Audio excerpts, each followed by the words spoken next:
আজকে আমরা injection botox নিয়ে একটু কথা বলছি।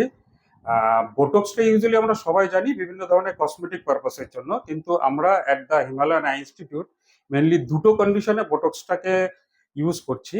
একটা হলো benign blepharospasm, essential blepharospasm and hemifacial spasm. এটাতে কি হয়, এটা একটা নিউরোলজিক্যাল ডিসঅর্ডার যেটাতে একটা ইনভলেন্টারি স্পাজম হয়, যেটাতে আমাদের চোখটা বারবার করে মিটমিট হয় বা একটা স্পাজম হয়ে বন্ধ হয়ে আসে।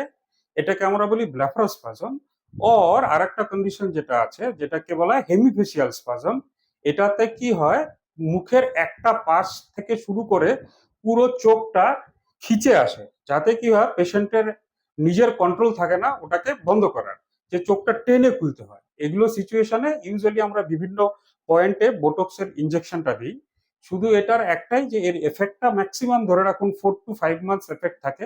ইউজুয়ালি বছরে দুবার করে দিতে হয়। খুব মাইনর কিছু সাইড এফেক্টস থাকে, কিন্তু এগুলো ইনজেকশন দিলে তার ডে টু ডে যেটা অ্যাক্টিভিটিস গুলো অনেক নর্মাল হয়ে থাকে। কিন্তু যখনই ট্রিটমেন্টটা শুরু করা হয়, ইউজুয়ালি ধরুন বছরে দুবার করে ইনজেকশনটা দিয়ে কন্টিনিউ কন্টিনিউ করে যেতে হয়।